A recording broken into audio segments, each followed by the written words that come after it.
I have to face rejection every day in terms of growing my business. I have to face rejection every day as a filmmaker, applying to grants, applying to programs. I have to face rejection of even asking people on this podcast that are way bigger creators than I am. I have to face rejection in every aspect of my life, being a stand-up comic. I need to constantly face rejection. And how I know that I'm actually growing is that I'm actually receiving a no. The Selfhype Podcast. Hi, everyone. Welcome to the Selfhype Podcast. It's Eli Vasquez. So nice to meet you. So nice to like you. If you're on YouTube, like, comment, subscribe. If you're not on YouTube, get on freaking YouTube, dude. What are you doing? I'm kidding. If you're listening, like, review, and share all the things. All that to say is hi. So glad we could connect this week. So glad to hear me yap.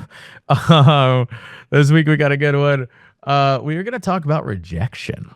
That's right. That sweet, beautiful word of rejection. And I love rejection. I could talk about it all damn day, which is why we're having an episode about it. We're going to talk about why rejection is so incredibly crucial, not only in dating, but in navigating love and relationships, why rejection is crucial in terms of your life. Don't get it twisted. The Selfhype Podcast is more than just your dusty ass ex with a bad hairline and bad credit. It's about your own personal development to live the best life that you deserve to freaking live. And I'm telling you, as someone who's been through the ringer, rejection is one of the most pivotal things to have a healthy relationship with. And I'm going to tell you exactly how to do that and more. So let's get into it. What's up, everybody? How's it going? We're just pounding out these apps. We are just wailing on these episodes. Yeah, I need to get these episodes done before I move out of this place, and I have this kind of cool background.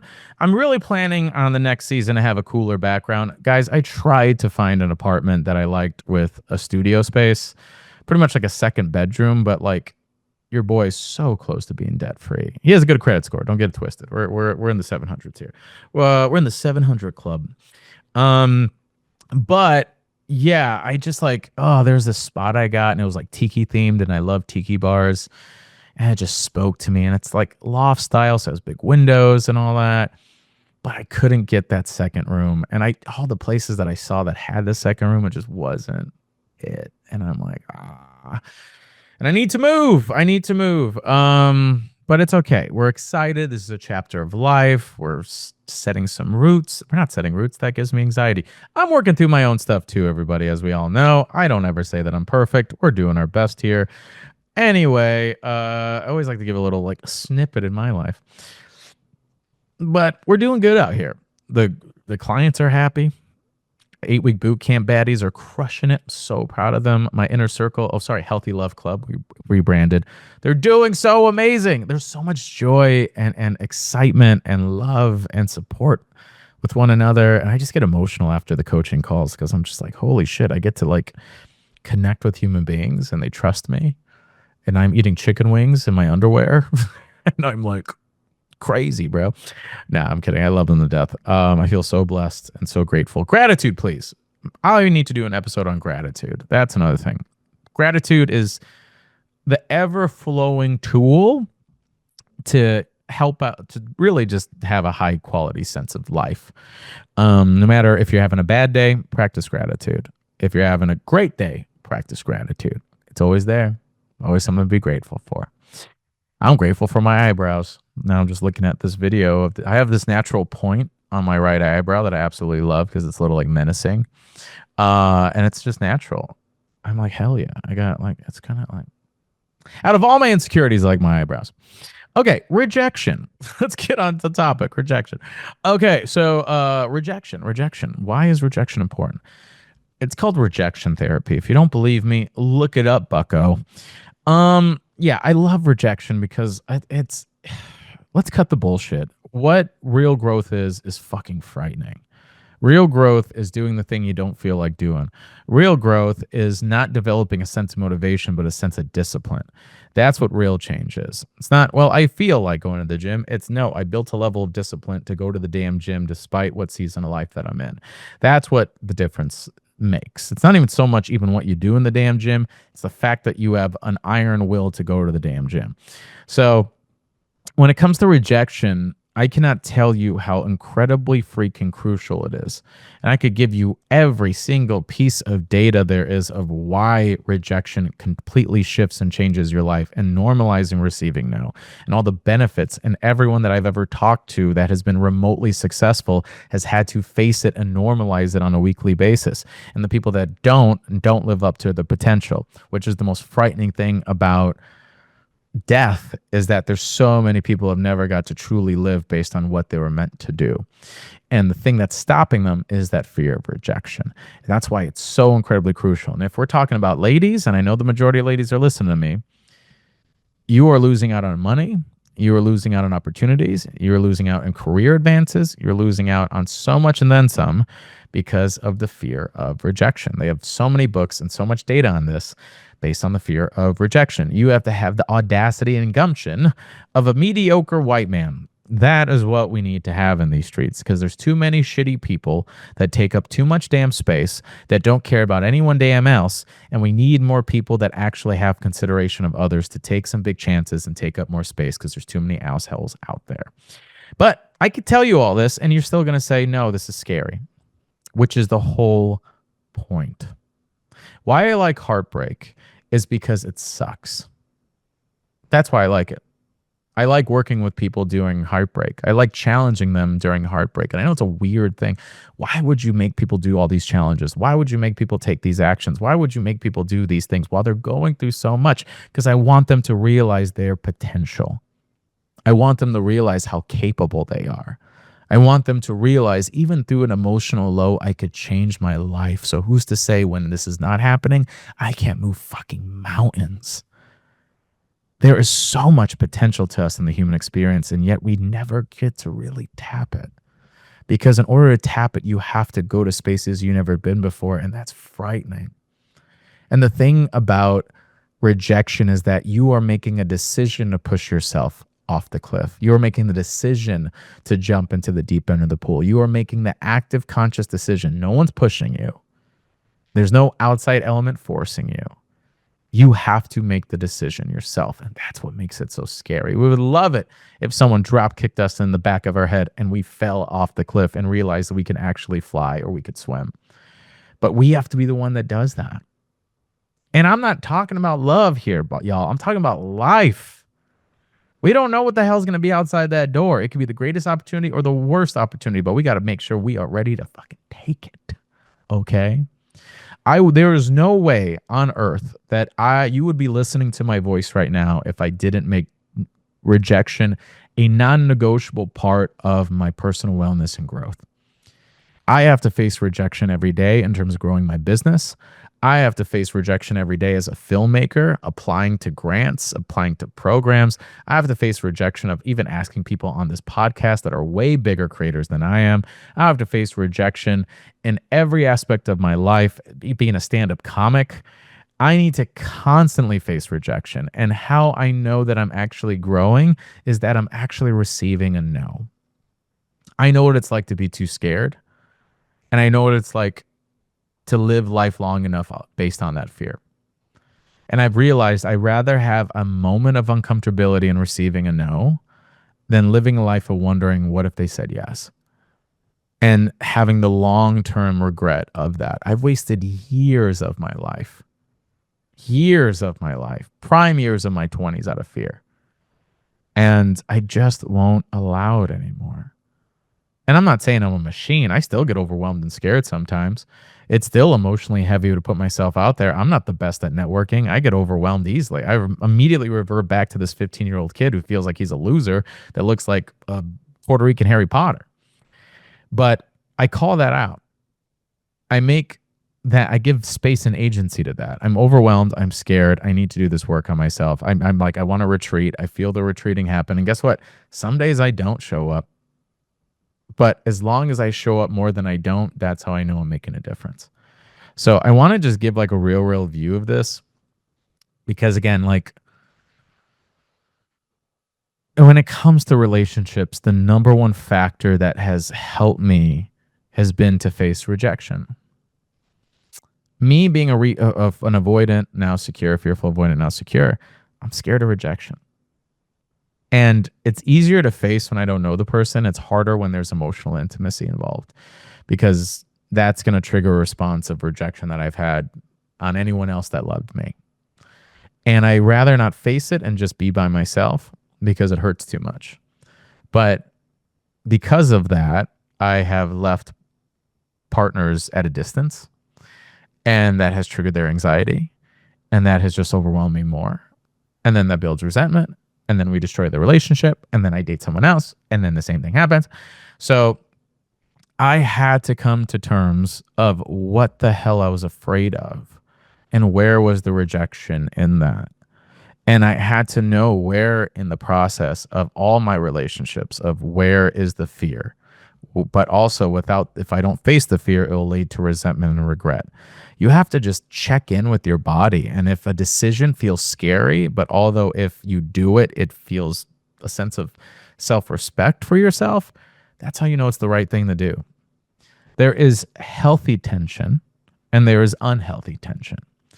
And unhealthy tension is you staying stagnant or staying in a loop that leads to nowhere and doing the same action to get the same result, essentially. And then good tension is, despite the outcome, this action in itself is something I look back on and have a sense of accomplishment and respect for myself. You grow and gain something out of it. And that's kind of how I want us to really frame this process of rejection, because we tend to think negative feelings are bad, so we need to stay away from them. But also that makes us stay in a comfort zone that's just going to lead to more issues than not. And how to really like make this a part of your life and why it's so crucial is that you should practice rejection therapy now, even if you're single, even if you're going through a relationship or whatever else, because new partners will bring out all your fears, all your insecurities, all your wounds, and it will show you where that fear is. And you will either shut down because it feels scary, or you will face it because nervous system response wise, this feels uncomfortable, but I've done this before and I'm keep moving forward. So if you really want to get good and be better at relationships, go out and get rejected on the weekly. And why that's so important is, and you may think, I don't know, I don't have a problem with rejection. Bullshit. Everyone has a problem with rejection. Go to the grocery store and ask for free food. Go to the movie theater and say, I want to watch this movie for free. I want to rent out the whole movie theater for free. Be uncomfortable. It's not going to be exactly what the situation with your ex is. It's just not going to. But it is going to provide a similar response of you creating a narrative in your head that's frightening. Thus, you don't want to do it. And that's the big reason why we stay in things that we shouldn't, or we leave things that we shouldn't. So you got to give your nervous system data, because right now we are so used to working through a sense of fear to operate, but it requires moving past that fear out of growth. And that's the human experience and why we're alive.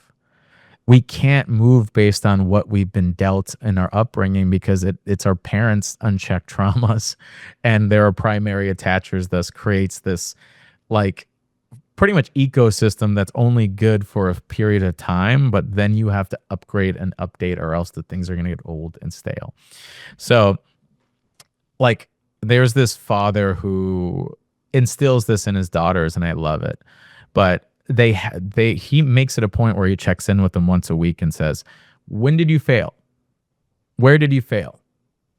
And they share their failures and they celebrate them, because he wants to start associating failure as a sense of celebration, as a sense that that's a healthy, safe thing to do. And I love that because they're still young. And that's going to put them in opportunities and take up space and get things done. And I'm telling you, from a man from the hood that came from nothing and spoke at South by Southwest, spoke at TEDx, that traveled around the world, worked with Fortune 500 companies, still growing his brand and business, lived a life that my family couldn't even fathom. Rejection gets you through the door. Rejection gives you opportunities. Rejection, and boy, do you learn so much about yourself, and you gain the calluses of knowing that it has nothing to do with you. It has nothing to do with your sense of self-worth. It has nothing to do with your sense of self. But that's really, really the reason why we don't do it, because it triggers a false sense of belief in us. And it's really important that you ask yourself what that false sense of belief is. Because for the longest, I thought, well, I have imposter syndrome. Who am I to be successful? I don't deserve it. And if I receive no, it just re-triggers the fact that I'm not. So I have to ask myself, what is it triggering? What narrative is it triggering? And then I have to nurture the narrative. I have to get to the root. Okay, why do I feel like I'm not enough? Why do I feel like I suck? Why do I feel like I have imposter syndrome? Where does that come from? When's the first time I felt that? Get to the root of it. And then you got to remind yourself, okay, is there truth to this? And also you got to ask yourself, okay, if I don't take this action, what's the cost of inaction? Emotionally, if I don't do this, how is that going to feel long term? Oh, I'm going to feel terrible. I'm going to feel awful. I'm going to feel all that. Sit with those feelings. Then ask yourself, well, if I do it, even minor, subtle success, what would that feel like? I'd be proud of myself. I realize life is actually like, wow, I am good. Oh, wow, that's okay. Great. And it's just having the audacity to normalize that and turn that into a routine. And I'm not saying go out and bother every freaking Denny's worker you can find and say, give me free pancakes. What I'm saying is look at the areas of your life where it requires a sense of uncomfortability, but through that action, it later develops a higher sense of self, or at least an appreciation of oneself, just to give your nervous system the data that it doesn't have to be scary. And I'm going to tell you something else. Rejection never feels good. There's a small amount of people that are like, I don't give a fuck. Okay, I'll receive no all day. But it's never going to feel comfortable. It's never going to feel good. It's always going to feel better after the fact. And it's important that you allow yourself to go through that process. Because I've been doing my podcast for years now. And I've had creators that are in the millions of followers on here. And I still get imposter syndrome and nervous that would they even say yes to me? Why would they even be on my show? Is this even good enough? My numbers aren't as big. I don't have big brand sponsors. My social numbers aren't all that. But I got to put myself out there. And it's still scary. And it probably always will be. But then I jump on these calls and I talk to these people. And then I develop relationships with them. And then that helps me in the long term. And so, it's really important that you not only do it for yourself, you do it for the younger version of you, because that's what we're really healing.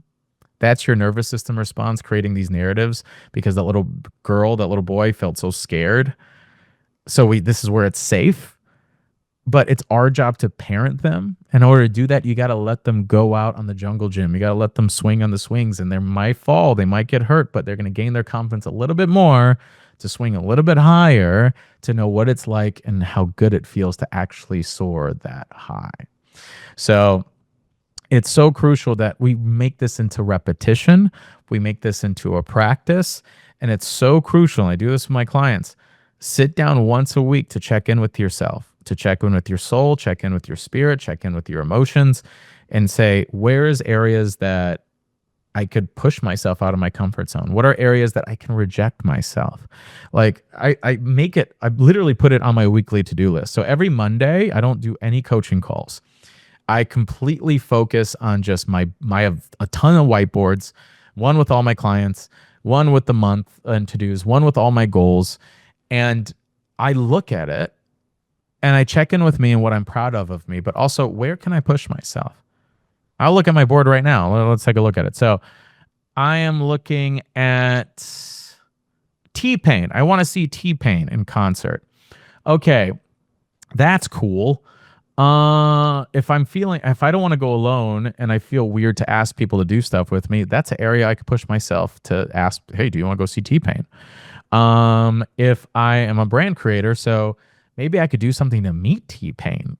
Who do I have to reach out to meet T-Pain? And I could receive a no. Worst case, I get a no, but other case, I get to hang out with T-Pain. And actually, that would be pretty sick. This is actually helpful for me to be looking at this right now. I want to write a book. Okay, I just interviewed this phenomenal person, an SC Perot, that wrote a book and it's best-selling. I should get a schedule, put something on the calendar to poke her brain and see how she did it. Maybe she could connect me with the right people. And if she says no, great, rejection. Film projects. Look for funding. Find a producer, maybe even a producer that is out of my wheelhouse that makes me a little uncomfortable. Like it's really important to map out your life. Comedy. I want to submit to comedy festivals. See if I get in. Who knows? If not, great. Who cares? So that alone is such an extension of you realizing your potential and who you're meant to become and who you are. But the only way to do that is to make it a priority. And I'm telling you, the more you give yourself data to know that it's safe and okay, the more you're going to create new neurological pathways to create a new sense of self and a new sense of safety. And if you don't believe me, there's this amazing video. First off, everyone check out Sarah Blakely and Jesse Eitzler. They're my power couple. I love them. I hope one day I meet them. Rejection. Oh, there we go. I need to reach out to them. Maybe try to put them on a podcast. But they're self-made billionaires. They didn't come from money. I love Sarah Blakely in particular because she's this phenomenal spirit. I got to work with her. I got to speak with her. She's humble because she came from nothing. But she's created Spanx, and she's a mother, and she's just such a beautiful soul. But she had to deal with a lot of rejection. Constantly getting rejected over and over again, just like Jesse Eitzler as well. Like so many people. There's a TV show. Especially if you're a business owner or you want to start a brand in business and you don't know where to start and you're a little scared, watch Undercover Billionaire. There's a billionaire who went to some random town. He said, I'm going to go in disguise. I can't use any money. I can't use anything in terms of context. I just got to use my pizzazz to build $1 million business in 90 days. This is an old man. He slept in cars. He slept on the streets. He slept under bridges. And all he had was the power of asking. And he asked people. It's so uncomfortable to watch, but it's so inspiring. In 90 days, he developed a barbecue business valued at $750,000. And not only that, he was struggling with cancer as well. And they did a second season with three different people, and it went well as well. But I'm telling you, right now, write down like 5 buckets of your life that you want to grow and you want to develop and you want to work on, and find out where the rejection is. And that's where the real growth. And look at the relationship. Look at your past relationships and say, where's the rejection? How do I face the fear? Because actually, the best way to filter out dusty-ass men is them to reject you and for you to reject them. But a key word is rejection. How healthy you are with rejection is going to dictate the real emotional wherewithal for you to navigate dating in an effective and efficient manner. So it's all interconnected. It's all circulated. And if you're like, no, maybe next time, Eli, don't go on social media saying all men are trash and all men are terrible, because you don't want to do the damn work to face the rejection, okay? So don't come at it. But you're great. And if you could do one thing, receive no this week. And after you receive it, celebrate yourself and let that little kid know it's okay. I got you.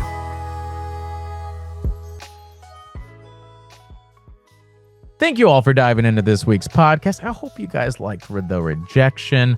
And I always like to have actionable steps. And some of y'all are like, thank you for the actionable steps, Eli. I'm actually going to do this work on my own. And some of y'all are going to be like, hell no, I'm scared. I'm just going to live in regret when I'm an old lady and with my 18 cats, which is fine. We love cats here. Not really. I'm a dog guy. But no hate. That's fine. But if you actually want accountability, if you actually want me to get to know you and understand your wounds and where you're coming from, and actually create a game plan to make rejection your friend and really live that damn life that you're meant to live, because life is short, holler at your boy. Link in the show notes. All the links to work with me, get to know me. We have tons of cool experiences, tons of accountability spaces, tons of healing and programs to get you to where you need to be, particularly my 8-week bootcamp. Check it out. But yeah, you're super amazing. You're super cute. Go get rejected. You deserve it. I'll see you next week. The Selfhype Podcast.